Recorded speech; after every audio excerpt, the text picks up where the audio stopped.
The applause starts in a scattered patter on the Widener steps, a staccato of palms against palms like summer rain. It isn't for the crimson-robed graduates in the foreground, or their tulip clusters of proud relatives, or the selfie sticks that peck the sky. It is directed at me, absurdly, a woman in a neat navy suit standing one step below the dean of the college. Both of us facing a sister-in-law who has just tried to hide her hands inside the long sleeves of her gown. My bracelet's silver links 6 grams, a small blue inlay like a drop of cold lake glints in the Boston sun. The dean's voice, precise as the edge of a ruler, travels clean across the hush. Thank you for your reasoned approach, Ms. Chic. Behind his wire-rimmed glasses, I see a man who has chaired more committees than I have had birthdays.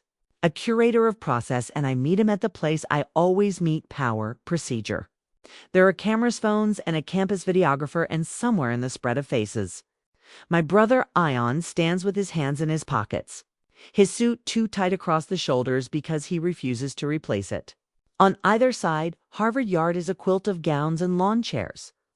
The air warm with pine and sunscreen, the grass damp from last night's sprinklers. I feel a bead of cool sweat travel behind my ear like a slow tick of a clock. I lift my wrist, the one with the bracelet hand. The small blue stone takes the light and throws it back. A patient blink. In the next minutes, I say, because the dean has given me the microphone and the space. You'll see how a small object, when handled without process, becomes a wedge, and how, with process, it becomes a bridge. Someone coughs. A plastic flute of lemonade clinks on a portable bar. The bartender freezes mid-pour. The world narrows to triangles. Me, Lena, sister line, the dean. Lena's mortarboard lists slightly to the left. The tassel keeps brushing her cheek, and she doesn't push it away because touching your tassel before the recessional is, I learned years ago, a superstition in her family. A single hair has escaped her bun. It looks like a tight comma, a pause made manifest. My eyes track it because it's easier than watching how her fingers twitch inside the sleeves. The stakes are simple, I say into the microphone. Reputation and the cost of failing to respect what belongs to someone else, whether it's property, credit, or dignity. On the marble near the dean's shoe, a folded red envelope peeks from beneath the edge of a program. I notice it because I always notice out-of-place paper. I was trained to. I know what unfiled things do to a story. To my left, a campus police lieutenant shifts his weight and the leather of his belt creaks. The smell is sunscreen and clover, but under that, there's a faint metal tang, as if the building itself is breathing coins. 2 weeks ago, this would have been a family photo, sunlight, and a brunch reservation at a rooftop restaurant where the napkins are too heavy to flutter. 2 weeks ago, my bracelet was an asterisk at the end of a sentence. Now it is the sentence itself. I had arrived early that morning with my satchel and my habit of walking the perimeter of any room before I sit. The yard is not a room, but social geometry behaves like architecture. Clusters, channels, sightlines. To the right of the steps, a table with place cards and a neat glass bowl for name tags. To the left, a small tent for alumni affairs, the cloth fluttering like a restrained flag. A stagehand in a headset coiled cables into a figure 8. The way people who care about things do. I nodded at him. He nodded back. Little acknowledgments are bridges too. I turned my wrist just once to catch the morning sun in the bracelet's blue inlay. Not for show, more a private calibration that the thing was still cool against my skin. Then I saw Herliano with her mother, Farah, at the base of the steps, murmuring with a member of staff, a student marshal wearing the crimson sash like a diagonal exclamation mark. Lena didn't look toward me, which was our new choreography. She whispered, then let the whisper harden into a smile that had no temperature. She had asked for a rule to be made, and the marshal's hands moved to enforce it. No jewelry with stones, he said politely. It's part of the gown code for the stage. The dean's office requests a clean silhouette. It's a line that might pass in a swarm of lines. Another small control disguised as tradition. Stillness beat. The air-con hum from the library doors behind us. A cool exhale against the heat. I took in where my brother stood. How he did not move. How Farah's eyes conducted the scene like a metronome. Clean silhouette. I repeated. Which handbook? The marshal blinked. He had a radio but not a copy of a rule. It was communicated to, he glanced at Lena, to family. Family.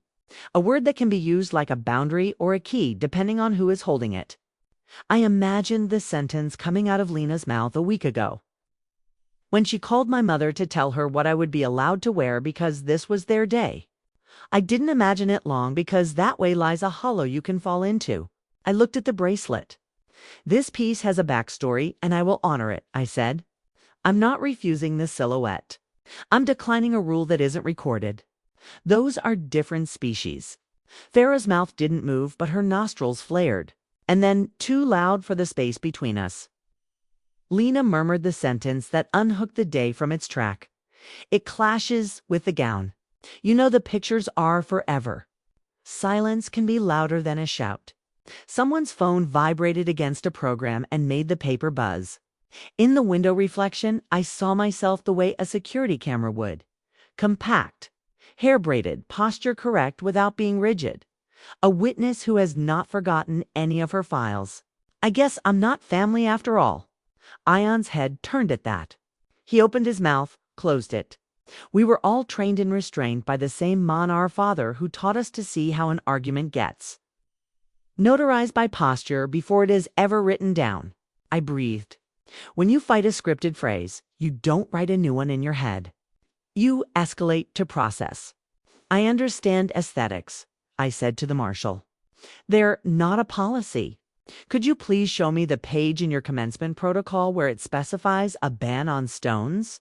If it exists, I'll comply. If it doesn't, I'll ask for the dean's office to clarify. It's just for he started again.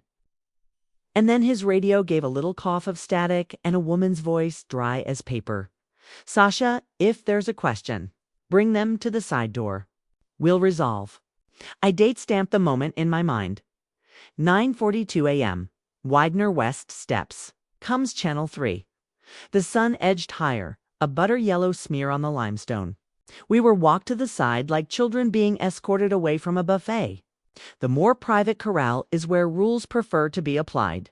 I watched the pathway. I watched who watched us. In the tent, a volunteer slid place cards like a croupier and kept her eyes down. In my pocket, my phone vibrated once. A calendar alert, not a message. 10:30, meet registrar.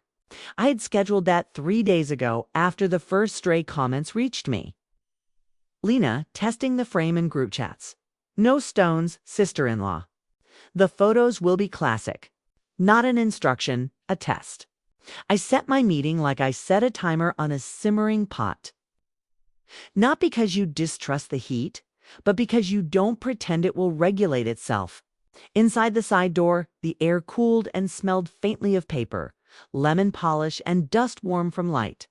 A woman in a suit the color of dusk waited behind a slim table. Her badge, Marjorie Chen, Office of the Dean. Her expression, professional patience backed by quiet authority. She looked from my face to the bracelet. This is the item in question. Kay nodded. I'd like to see the written policy we're alleged to be violating. She slid a thin binder across the table, fingers manicured, pragmatic. Commencement attire guidelines, revised April. No hats or caps except the academic cap prescribed. No pins or buttons except official class pins. She paused. Nothing about bracelets. I kept my voice even. Then our base is no ban unless stated. Agreed, she said. And then something moved at the edge of my Vishuna. Flash of that red envelope on a chair behind her. The corner was bent, as if someone had tapped it nervously. I filed it as an open loop. What paper is out of place near the dean's desk on a day like this? Farah stepped forward, perfume, a soft talc that was somehow sharp. It's not a policy issue, she said. It's family preference. We want the photos to look unified. And this office, said Ms. Chen smoothly, does not enforce family preferences. We enforce our own guidelines. We were released back into the heat with a sentence that should have settled everything. It did not. That's the problem with quiet victories. People ignore them in public. Outside, Lena's smile had tightened into threads. "You always make it about rules," she said. "You cannot just let something go." That is the sentence that people use when their preference meets a boundary. I have been a compliance officer and a forensic accountant long enough to know what follows: escalation through gossip, reframing through aesthetics, attempts to isolate the target as unreasonable. She was writing the first page of it right there on the steps. She didn't know I had brought a file. I told myself I would not shout. I would use process and receipts. The first receipt, the history of the bracelet. 6 grams of silver. A blue inlay of lapis, not sapphire. I knew the valuation and the provenance because we have a family habit of recording the story of objects. The bracelet had belonged to my mother's sister, who wore it to her own nursing school graduation in Lahore. In the inside clasp, a tiny inscription barely visible unless light slants from the side. NS, the initials I share with her. My mother gave it to me last year when this matters. She updated the family trust. We recorded the transfer in the schedule of personal effects attached to the trust, notarized by a bank officer named Stephen Lee. Branch code 0110, documents stamped and countersigned. I carried a certified copy in my satchel because I have seen what happens when women's objects are relabeled as communal. The second receipt, the conversation history that led us here, screenshotted and exported to PDF, metadata intact. The group thread where Lena tested and tested, where my mother was polite but non-committal, where my brother interjected only once. An emoji that tried to be a shrug and looked like absence. There was also the moment 3 nights ago when Lena called me privately on FaceTime. Voice sweet like a lullaby and knife sharp underneath. "I'm doing you a favor," she said. "You'll stand out less." It took me a breath to locate the old feeling that sentence provoked the adolescent memory of shrinking on purpose. So someone else could be the only sound in a room. I didn't clarify that this would not be one of those rooms. The third receipt, a quiet letter from the registrar's office, acknowledging my request 3 days in advance for a process check on a tire enforcement. Sin gives, stamp gives, sin gives, verify gives consequence. The letter did not say bracelet. It said that the university would not enforce non-recorded preferences, that third parties could not claim policy where none existed. It was dry. It was a shield.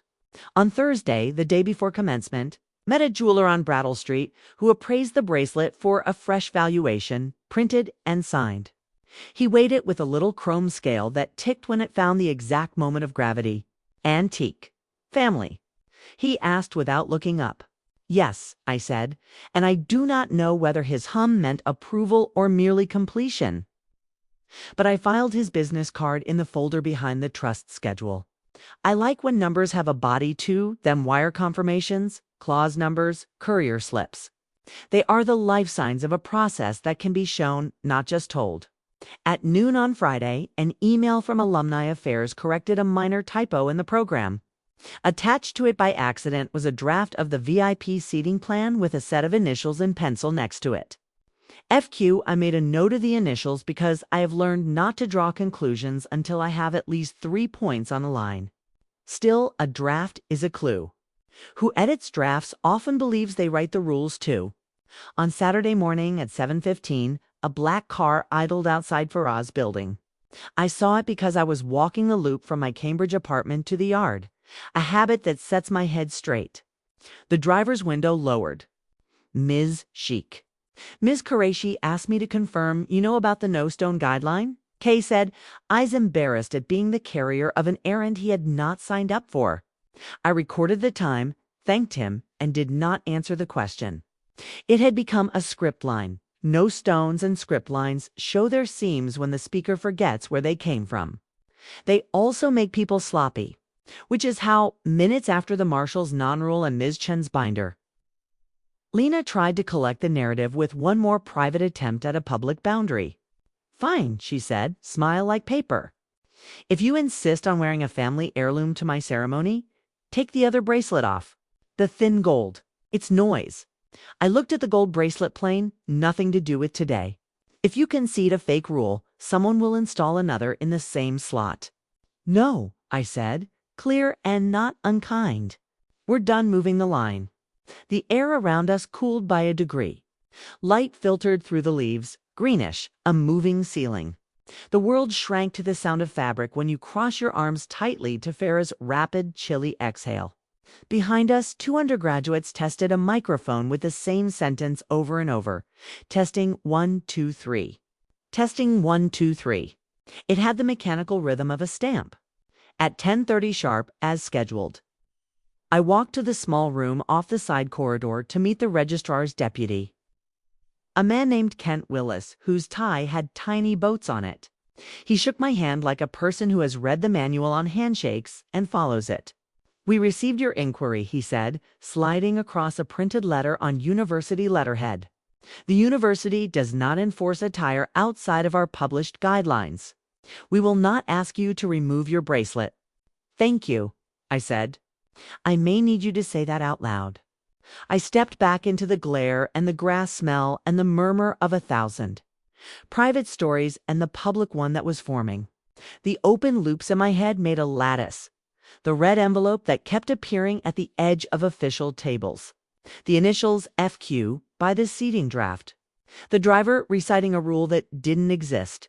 And under all of it, the core loop I had never fully closed, the way Lena had learned to press on the soft parts of a room until she felt it give. By noon, the yard was heat, shimmering above mortarboards, laughter netted into the trees by the wind. The recessional concluded. A brass band trailed trumpets and a satisfied drum. People turned toward the steps for the informal speeches, alumni recognitions. The little pockets of ceremony that make a day feel legitimate. I took my position where I had been told, stage left. The dean approached the center microphone, his presence like a scale finding 0. "We congratulate our graduates," he began. "We thank their families. And we remind everyone that institutions earn their dignity by honoring their own processes." That was my cue. Before I could step, Lena did. She slid to the microphone quick as a thought. "Just a note for the photos," she said. "Smile faithful and false at once. We've asked for a clean silhouette for family pictures. Some of us are wearing items that, while sentimental, are not appropriate for the formality of the day. Please be mindful." There was a murmur, not a scandalized one, just the little wave that passes through a crowd when a new rule is floated. This is how misinformation moves. A polite suggestion disguised as etiquette that people internalize as law because it sounds like something someone else already agreed to. I watched Farah at the base of the steps, face angled toward a staffer from Alumni Affairs, whispering with the efficiency of a project manager, and there again, at her elbow, the red envelope. It was not coincidence. I needed to close that loop. "Dean," I said when he nodded me up, "because that is how you respect a room, by acknowledging the person who convenes it. May I respond briefly with receipts?" He paused, and I saw a flicker of something like delight. Process people recognize each other by the way we hold the word receipt in our mouths. "Please," he said. I stepped to the microphone and let the breeze move across my wrists. The silver of the bracelet cooled further. We all care about the dignity of this day. Dignity is not aesthetics. It's compliance with recorded rules and respect for ownership. I held up the certified schedule of the trust. Schedule B for personal effects. This bracelet belonged to my aunt. It was transferred to me last year as part of a scheduled revision to our family trust. Here is the notarized attachment. Recorded at East Cambridge Branch, Officer Stephen Lee. STAMP reference 01-10734. The university's guidelines. Revised April, make no mention of a ban on bracelets or stones. I nodded toward Ms. Chen in the wings. She lifted her binder like a priest raising a text. We do not remove items of personal significance based on an invented rule. Dignity can bear a 6-gram bracelet. A chuckle rolled across the steps like a small wave breaking. And because process requests corroboration, I continued. I have a letter from the registrar's office dated Thursday that clarifies the university's position.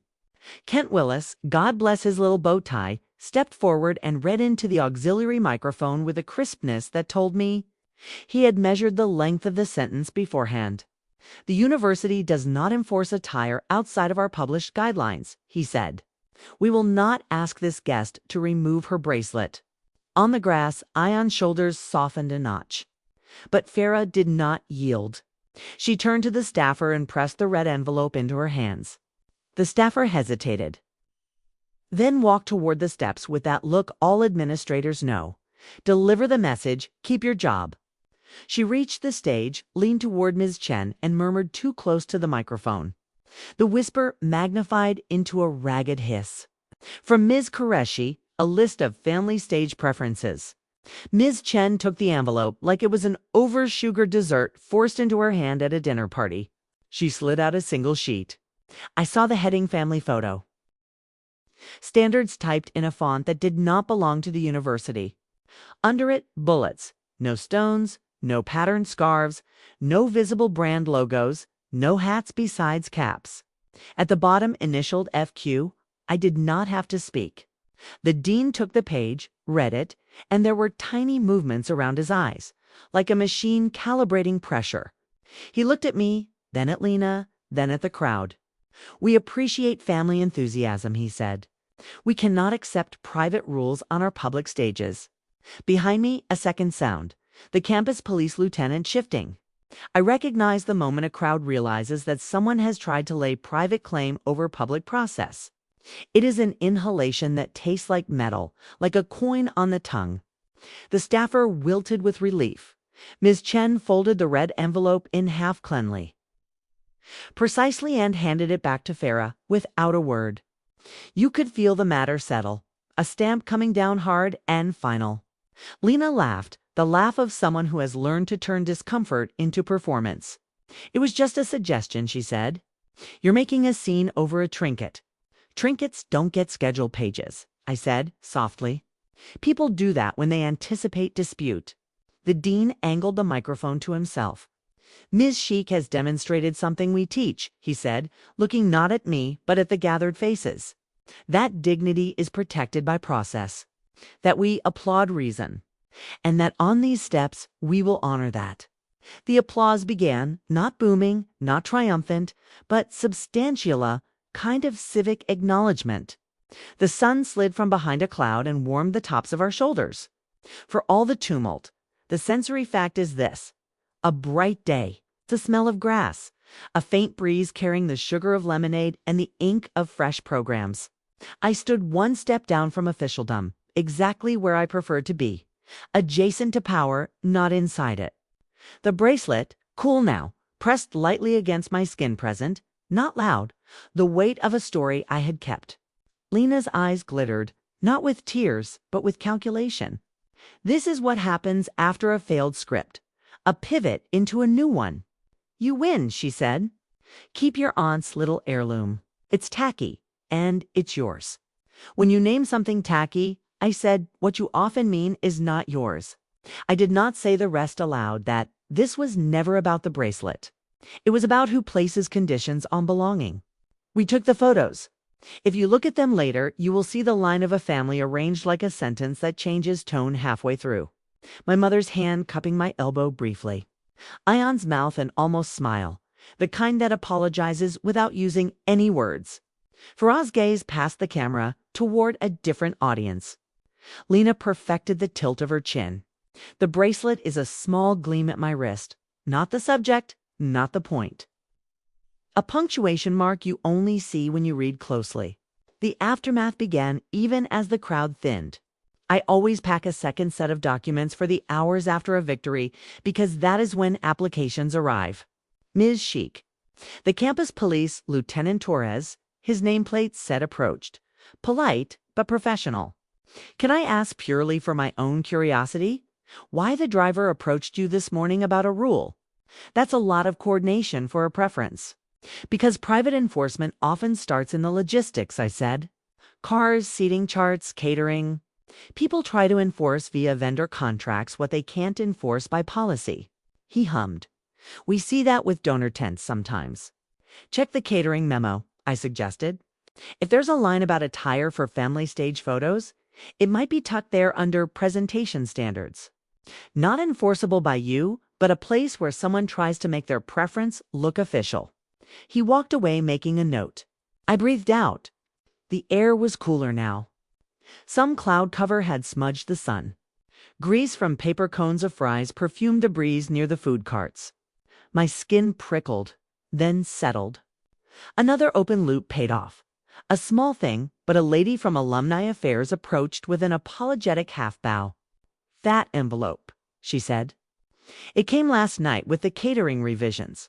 I should have flagged it." "You did, by handing it back," I said. "That's the flag." She smiled, relief making her taller. People underestimate the dignity of small jobs done well. They are the pins that hold a day together. "Come to the roof with us," Ion said, later, voice careful. "Brunch is still on." "You go," I said. "I'll join for coffee after. I need a walk." He looked like he wanted to say something truer and didn't know where to put it. He squeezed my shoulder. "This is the found family moment we earned. Not romance, but a recalibration. We had been children in the same apartment. Now we were peers on a marble step. It changes the air between you. That recognition. It makes it breathable." I went the long way round the yard, past the brick paths that looked like they were laid with a ruler and a bit of whimsy. A child in tiny regalia hopped from square to square as if avoiding lava.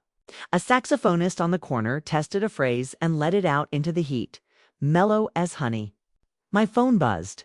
"A message from Ms. Chen for your file." A scanned copy of the letter read on steps. "Thank you for modeling process." I filed it in notes. Gives events, gives 2025's _5_commencement_Widener. I create folders because memory is only useful when it can be retrieved. In the days after, the ripples arrived like they always do. 1, 2, 10, quiet, consequential. Alumni Affairs circulated a memo clarifying that family preferences would not be enforced on university stages, and that any attempts to import external standards should be forwarded to the dean's office. The caterer amended their contract template, removing a catch-all clause. Client may require additional presentation. Standards of guests and staging areas that had crept in from some prior event. I sent them a polite note. Ambiguity is expensive. The campus police added a line to their event day briefing. Enforce only university guidelines. Small, but in an ecosystem of rules, small lines become walls. At home, I wrote a letter for my mother to SignCom, to paragraphs codifying that objects listed in Schedule B of the trust could not be borrowed without written permission of the listed beneficiary. We filed it, witnessed, and countersigned.